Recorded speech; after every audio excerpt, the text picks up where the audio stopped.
नमस्कार, news one India में आप सभी का स्वागत है और मैं हूं आपके साथ परिधि जोशी।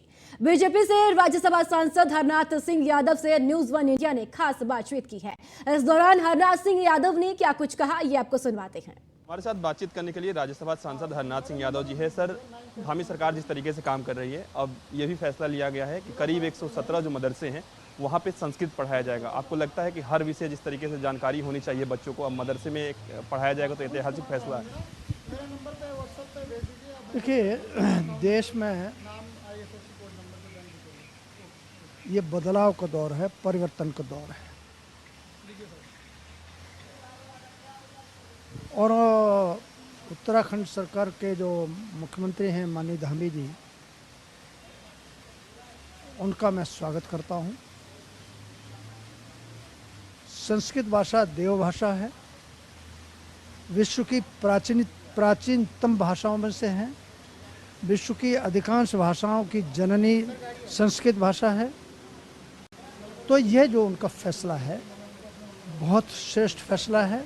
वो इसलिए वो देश की आत्मा से जुड़े हुए जो विषय हैं उनसे वो उनका विरोध करना एक स्वभाव बन गया है। हाँ, तो ऐसे लोगों को मैं सुझाव दूंगा कि भारतीयता के साथ, भारतीय संस्कृति के साथ, भारतीय भाषा और भाषाओं के साथ उनको सबको जो है अपने अंदर जुड़ाव पैदा करना चाहिए। धन्यवाद। हमारे साथ बातचीत कर रहे थे राज्यसभा सांसद हरनाथ सिंह यादव जी। वीडियो राज के साथ पीयूष तिवारी। वहीं केंद्रीय मंत्री साध्वी निरंजन ज्योति से न्यूज वन इंडिया ने खास बातचीत की है। इस दौरान साध्वी निरंजन ज्योति ने क्या कुछ कहा, आइए आपको सुनवाते हैं। विपक्ष ने गठबंधन किया, उसके बाद लगातार विपक्ष के कई नेताओं के बयान ऐसे आ रहे हैं जो सनातन धर्म के खिलाफ आ रहे हैं। हमारे साथ बातचीत करने के लिए केंद्रीय राज्य मंत्री साध्वी निरंजन ज्योति जी हैं। मैम, आपने तो भगवा वस्त्र भी धारण कर रखा है। सनातन धर्म के खिलाफ जिस तरीके से बयान आ रहे हैं, कोई कह रहा है कि डेंगू मलेरिया है, फिर मच्छर मारने की जो दवाई है उसकी तस्वीरें पोस्ट कर रहा है, सनातन को खत्म करने की बातें कही जा रही हैं। और सबसे बड़ी बात है कि विपक्ष के तमाम जो नेता हैं विरोध करते हुए नजर नहीं आ रहे हैं, मौन साध रहे हैं लेकिन विरोध नहीं कर रहे हैं। क्या कहेंगे आप? बम्बई की बैठक के बाद तत्काल तमिलनाडु के मुख्यमंत्री के बेटे और स्वयं मंत्री हैं, इस तरह का बयान आना, इसका मतलब उनकी बैठक में तय हुआ है कि मोदी जी का सामना विकास के बल पर नहीं हम सामना कर सकते। तो ठाकरे का भी दीदी आपने बयान सुना होगा, राम मंदिर को लेकर उन्होंने जिस तरीके से टिप्पणी की। पहले वो अपने आप को हिंदुत्ववादी होने का, पहले क्या अभी भी कहते हैं कि वो हिंदुत्ववादी हैं, तमाम उनके जो समर्थक हैं वो दावा करते हैं। उद्धव ठाकरे के इस बयान को आप किस तरीके से देखती हैं जो राम मंदिर को लेकर उन्होंने दिया है? ये दुर्भाग्यपूर्ण बयान है। अभी जो महाराष्ट्र में दंगा हुआ उसमें राम और कृष्ण के गलत टिप्पणी भी की गई। ठीक, एक बार भी बयान नहीं आया कि गलत टिप्पणियाँ क्यों हो रही हैं। स्टालिन के बेटे ने जब सनातन धर्म पर मलेरिया, डेंगू और जाने क्या क्या बोला, उस पर कोई बयान नहीं आया। बाला साहब ठाकरे का हम सम्मान बहुत करते हैं, आज भी करते हैं और करते रहेंगे हमेशा। जब बाबरी ढांचा टूटा था उस समय उन्होंने गर्व से कहा था कि हाँ, मेरे स्वयं सेवकों ने, मेरे शिव सैनिकों ने तोड़ा है। पता नहीं राजनीतिक सत्ता के लिए इस हद तक गिरेंगे कि अपने पिता के मान सम्मान को भी ताक में रख देंगे। धन्यवाद। हमारे साथ बातचीत कर रही थी केंद्रीय राज्य मंत्री साध्वी निरंजन ज्योति, जिन्होंने तमाम सारे विषयों पर चर्चा की। खासतौर पे उन्होंने सनातन विरोधियों को एक कड़े शब्दों में जवाब दिया कि सनातन धर्म पहले से अजर था, अमर था और भविष्य में भी सनातन धर्म रहेगा। मिटाने वाले झूठा ख्वाब कहीं ना कहीं देख रहे हैं। विजिलेंस राज के साथ पीयूष तिवारी, नई।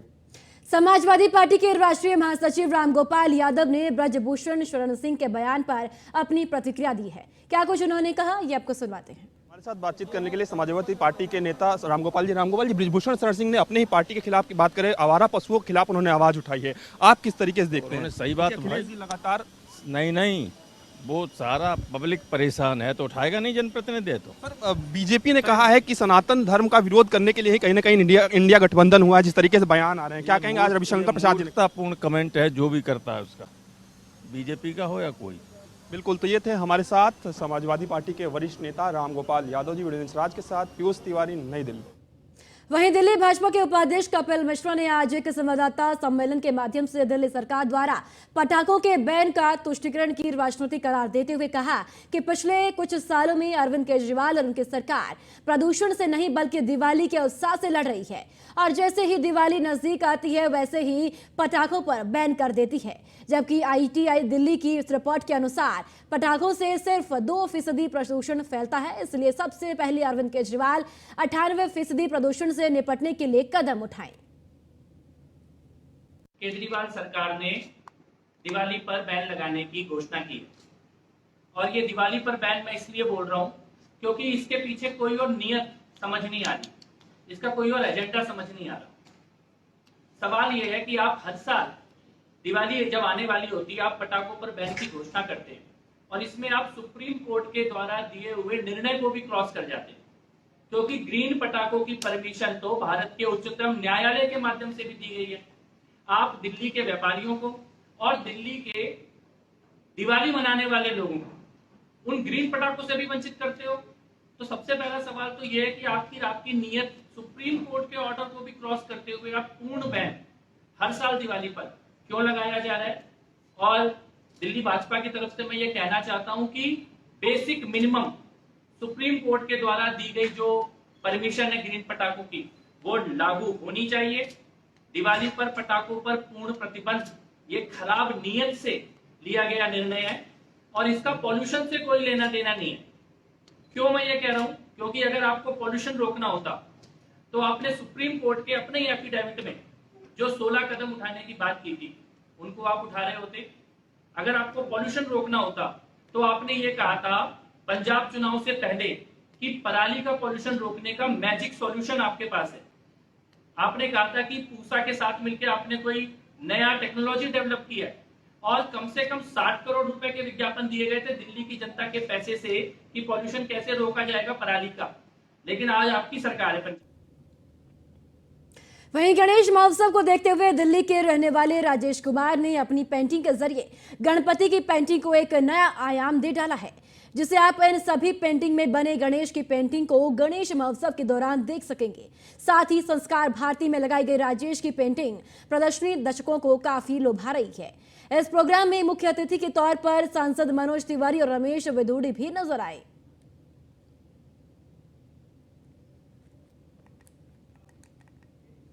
वहीं दिल्ली भाजपा महासचिव कमलजीत सहरावत MCD में LOP सरदार राजा इकबाल सिंह डिप्टी MCD में भाजपा नेता जय भगवान यादव और दिल्ली भाजपा प्रवक्ता प्रवीण शंकर कपूर ने आज एक संवाददाता सम्मेलन में MCD की विकास और रखरखाव गतिविधियों को रोकने और संपत्ति की दरें बढ़ाकर दिल्ली के नागरिकों पर अवांछित दबाव डालने के लिए आम आदमी पार्टी की निंदा की है। दिल्ली भाजपा महासचिव कमलजीत सहरावत ने दिल्ली के ग्रामीणों पर हाउस टैक्स देने का दबाव बनाने के लिए मेयर डॉक्टर शैली ओब्रॉय और आपके नगर निगम नेतृत्व की निंदा की है। विषयों को लेकर हम आपके बीच में आए हैं, उससे आम आदमी पार्टी का दोहरा चरित्र आपको साफ नजर आएगा। आप सभी दिल्ली के वो जागरूक पीढ़ी के साथी हैं जो लगातार हर पार्टी की हर बात को जो जनता के हित में है लगातार सुनते हैं और प्रमुखता से लोगों के बीच में पहुंचाते हैं। ये हिंदुस्तान टाइम्स की मेरे सामने पूरी अगर आप भी खोलेंगे गूगल पे आपको मिल जाएगी। ये अरविंद केजरीवाल जी की बिफोर इलेक्शन स्टेटमेंट है कि अगर आम आदमी पार्टी की दिल्ली में सरकार बनती है तो हम सभी रेजिडेंशियल प्रॉपर्टीज पे हाउस टैक्स खत्म। 23 अगस्त भारत के लिए एक बहुत ही इम्पोर्टेंट दिन, जिस दिन कि चंद्रमा पर मिशन चंद्रयान 3 कामयाब हुआ। ये देश की बहुत ही आन मान शान की बात, देश की गौरव की बात है और जिसका सेलिब्रेशन पूरे देश में मनाया गया। ये वैज्ञानिकों की बहुत ही एक ऐतिहासिक उपलब्धि है जो उनके नॉलेज को, डेडिकेशन को और एक्सपर्टाइज को शो करता है। ये भारत की एक ग्लोबल स्ट्रेंथ है जिसे चंद्रमा के अंदर हम देख पाएंगे कि आगे क्या रोड मैप बनेगा, वहां से हमें मिलेगी। साथियों, जैसे कि आपको विदित है कि आज नगर निगम के जो इशू पर प्रेस वार्ता हो रही है। वहीं बाहरी दिल्ली के नरेला में ट्रक ने स्कूटी सवार को कुचल दिया। जी हां, मौके पर ही स्कूटी सवार की मौत हो गई है। आपको बता दें कि नरेला क्षेत्र के सफियाबाद रोड पर यह हादसा हुआ है, जहां दो लड़के स्कूटी पर सवार होकर नरेला की तरफ जा रहे थे और तभी एक ट्रक ने पीछे से स्कूटी में टक्कर मार दी और उसके बाद स्कूटी सवार एक लड़के की मौके पर ही मौत हो गई।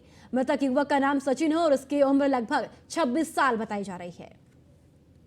ऐसे हुआ कि ये जो बच्चा है वो स्कूटी पे आ रहा था, एक बच्चा इसके साथ बैठा हुआ था और एक ट्रक वाला पूरी तेज चलाता हुआ आया और टाटा शोरूम के बाहर बच्चे के ऊपर ये ट्रक को चढ़ा दिया, जिससे बच्चे की डेथ हो गई है। सचिन नाम है बच्चे का और 26 साल उम्र है। भैया वो सफियाबाद रोड की तरफ से मतलब नेले साइड आ रहा था, सामने से ट्रक आया और तेज स्पीड से चला था, तो उसने मतलब एकदम ट्रक वाले ने कट मारा, वो स्कूटी के वो टायर के नीचे आ गया लड़का। तो कितने लड़के थे? दो लड़के थे। अभी एक तो ठीक है, एक ठीक है, वो पुलिस वाले बयान लेने के लिए उसको लड़के को ले गए हैं। हाँ, मतलब फुटेज। वहीं दिल्ली के सुल्तानपुरी और अमन विहार में रहने वाले 3 युवक एक सड़क हादसे की भेंट चढ़ गए। मिली जानकारी के अनुसार कुल 5 युवक एक कार में सवार होकर मुरथल सोनीपत के लिए निकल रहे थे, लेकिन इस बीच सोनीपत के करीब सदर थाना क्षेत्र के गांव ककरोई के पास तेज रफ्तार कार डिवाइडर से टकराने के बाद अनियंत्रित होकर पश्चिमी यमुना लिंक नहर में जा गिरी। हादसे में कार सवार 3 युवकों की मौत हो गई है और एक युवक लापता बताया जा रहा है। वहीं एक युवक को कुछ समय पहले झगड़ा होने से कार से उतार दिया गया था, जिसकी जान बच गई। मेरे बेटे का मर्डर किया है इस लड़के सुंदर ने। एक बार नहीं, इससे पहले भी 5 साल 4 साल पहले मेरे लड़के को बहुत मारा था और इसने बी औरत से मारा था, पत्थरों से मारा था, ईंटों से मेरे लड़के को। क्या नाम है आपके बेटे का? सुखविंदर सिंह मेरे लड़के का नाम है। ये कभी किसी से लड़ाई झगड़ा नहीं करता है। ये जैसे रात को सोया हुआ था, इसको कॉल आई थी परवीन की, जो चले गए, उन्होंने बुलाया था अभी 5 मिनट के लिए तू आ जा। ये 1:30 बजे उठ के गया, उसके बाद ये मुड़ के घर में नहीं आया। ये आपको कैसे पता लगा वहाँ पर ये हादसा हुआ? ये सुंदर ने, मुझे नहीं पता तो इनके साथ क्या हुआ है। कोई सुंदर लड़का जो गाड़ी से उतरा था, जिसने रिपोर्ट की भी, 5 ने मुझे मारा है, 4 ने, तो उसने अपने घर पे बोला जाके भी ये बंदे मर चुके हैं, आप सब आ जाओ। ये मेरे भाई का बोल रहे हैं, वो मुरथल गया था, पराठे खाने गया था, लेकिन वो पराठे खाने नहीं गया था, उसका मर्डर किया गया है। अरविंद नाम का लड़का उसको बुलाकर लेकर गया था। ये 5 लड़के थे। इन्होंने किसी सोनीपत में ज़मीन की पेमेंट करनी थी। गाड़ी में 10 लाख रुपए, 5 लाख से ऊपर कैश भी पड़ा हुआ था और लड़के ने सोने की चैन पहनी थी, सारे हाथों में अंगूठियाँ पहनी थी मोटी मोटी। अब उनकी लाश मिली है तो वो कुछ भी नहीं मिला गाड़ी के अंदर से, और जो एक लड़का निकला उस गाड़ी से, सुंदर नाम का, वो फरार है, अभी भी उसके घर पे ताला लगा। और यहाँ वक्त हो गया एक छोटे से ब्रेक का, जल्द लौटेंगे। आप बने रहे न्यूज़ 1 इंडिया के साथ। ब्रेक के बाद एक बार फिर आप सभी का स्वागत है। छोले खबरों में आगे बढ़ते हैं। मऊ में सपा सुप्रीमो अखिलेश यादव को भाजपा के राष्ट्रीय अध्यक्ष ओम प्रकाश राजभर ने चुनौती दी है। उन्होंने कहा कि किसी में हिम्मत है तो किसी भी प्रदेश में बैठकर दिखाएं, और सबसे बड़े दल बदलू समाजवादी पार्टी का नेता अखिलेश यादव है। अखिलेश यादव 16 दूनी 8 का पाठ पढ़ा रही हैं। के प्रदेश को हमने 4 भागों में बांट रखा है और ये पूर्वांचल है। पूर्वांचल की ये बैठक है, कल मध्यांचल की बैठक है, परसों पश्चिमांचल की है, नरसों बुंदेलखंड की है। अलग अलग इलाकों की हम अलग अलग बैठक करते हैं और अपने चुनाव की 2024 की तैयारी के लिए जो संगठन का काम नेताओं को दिया गया है, कितना पूरा हुआ कितना अधूरा है, उनसे लिखित लेते हैं, उसके बाद उनको लिखित निर्देश। और इस बीच खबर देहरादून से है, जहां न्यूज़ 1 इंडिया पर ब्यूरोक्रेसी से जुड़ी एक्सक्लूसिव जानकारी आपको बता दें कि बागेश्वर के एडीएम और एसडीएम हटाए गए हैं। जी हां, एडीएम चंद्रलाल और इमलाल और एसडीएम रामकुमार पांडे हटा दी गई हैं। शासन के कार्मिक विभाग ने कमिश्नर कुमाऊं ऑफिस अटैच किया गया है। दोनों की शिकायत और वीवीआईपी ड्यूटी में लापरवाही माना जा रहा है और साथ ही अहम वजह ये माना जा रहा है। कुमाऊं कमिश्नर दीपक रावत ने यह पुष्टि की है। तो ये बड़ी जानकारी आपको बता दें देहरादून से, जहां पर न्यूज़ 1 इंडिया पर ब्यूरोक्रेसी से जुड़ी हुई एक्सक्लूसिव जानकारी।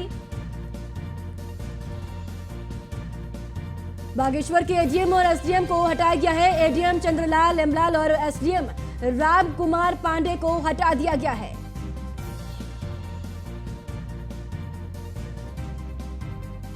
और इसी खबर पर ज्यादा जानकारी के साथ उत्तराखंड से हमारे ब्यूरो चीफ सुदीप जैन जुड़ गई हैं। सुदीप जी, क्या कुछ जानकारी है? ब्यूरोक्रेसी में बदलाव देखने को मिला है बागेश्वर में?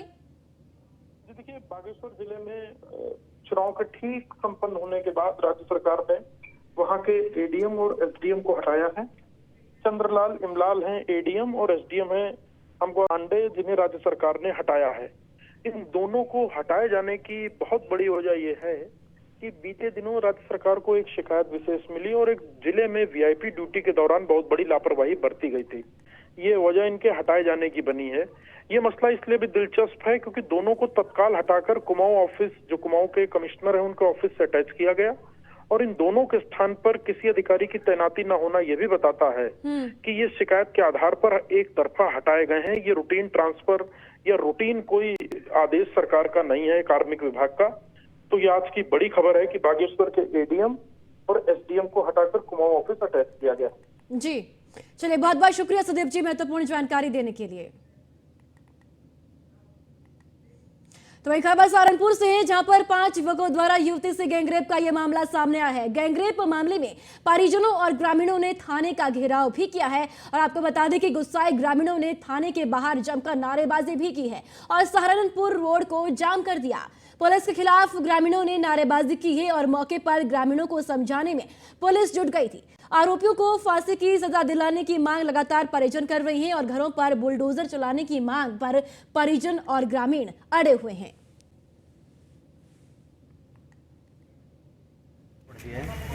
वो कॉलेज में आई थी तो आसरा खेड़ी के 2 लड़के उस रास्ते में मिले जो कि जान पहचान थी। वहाँ पे जब हमारी बुआ जी है तो जान पहचान होने की वजह से उन्होंने उससे कहा कि तुम गाँव में चलो क्या, और वो उसने लड़की को बिठा कर वहाँ से जान पहचान होने के कारण उनके साथ में बैठ ली और उस लड़की को वो सुनसान जगह पर लेके गए और वहाँ पर ले जाने के बाद में उस लड़की के वहाँ पर 3 लड़के और मिले इनके जो इनके साथी थे। इन लोगों ने 5 लड़कों ने एक साथ मिलकर लड़की के साथ बहुत बुरा दुराचार करा और लड़की की हालत ऐसी होगी कि बिल्कुल चलने लायक थी। अभी भी मेरठ मेडिकल में भर्ती है और इसे शिव चौक को फेंक के चले गए। वहाँ पे ना पुलिस के कुछ जवान खड़े थे, वहाँ पे ना शोर मचाया तो उन लोग वहाँ से लेकर सीओ साहब के पास गए। और अब खबर प्रयागराज से है, जहां इलाहाबाद उच्च न्यायालय ने बड़ा फैसला लिया है। वकीलों के लिए शुरू होगी वीडियो कॉन्फ्रेंसिंग की सुविधा। जी हां, इलाहाबाद और लखनऊ दोनों जगह पर यह सुविधा शुरू की जाएगी। उच्च न्यायालय प्रशासन ने पत्र लिखकर यह जानकारी दी है। तो इलाहाबाद उच्च न्यायालय ने बड़ा फैसला लिया है। वही खबर ग्रेटर नोएडा से है, जहां फर्जी डीएम को पुलिस ने गिरफ्तार कर लिया है। गाड़ी से लाल बत्ती, पुलिस की टोपी समेत फर्जी डीएम को पुलिस ने गिरफ्तार कर लिया है और फर्जी डीएम पुलिस पर रौब दिखा रहा था। गौतम बुद्ध नगर जिलाधिकारी दफ्तर में संविदा कर्मचारी है आरोपी और ग्रेटर नोएडा के बादलपुर थाना क्षेत्र का यह पूरा मामला है। खबर नोएडा से है, जहां रामलला के दर्शन के लिए लोगों में काफी उत्साह देखने को मिल रहा है। नोएडा बस डिपो से अयोध्या दर्शन से संचालित हुई है बस और नोएडा बस डिपो से अभी अयोध्या के लिए एक बस संचालित हो रही है। शाम 4 बजे ये बस चलती है और नोएडा डिपो से अयोध्या तक जाने का जो बस का टिकट है वो 1015 रुपए है। और अब खबर बागपत से है, जहां बरनावा लक्षागृह पर आने वाले फैसले पर सुनवाई टल गई है। जहां 53 साल से हिंदू मुस्लिम पक्ष के बीच यह विवाद चल रहा था। मुसलमानों ने कहा कि जब कब्रिस्तान होने का दावा हिंदुओं ने बताया महाभारत कालीन का टीला। वहीं वकीलों की हड़ताल के चलते यह सुनवाई टाल दी गई है। और अब खबर नोएडा से है, जहां एनएमआरसी एक एजेंसी का चयन करेगी। सोशल मीडिया पर निगरानी समेत अपडेट रहने के लिए चयन किया जाएगा। सोशल मीडिया सेल के लिए 29 एजेंसियों ने आवेदन किया है। चयनित एजेंसी एनएमआरसी की सभी सोशल मीडिया को अपडेट करेगी। अगले महीने से एनएमआरसी का सोशल मीडिया अकाउंट समय से अपडेट किया जाएगा और अधिकारियों के मामले को लेकर जानकारी दी गई है। और चलिए इसी के साथ इस बुलेटिन में इतना ही। दीजिए इजाजत, नमस्कार।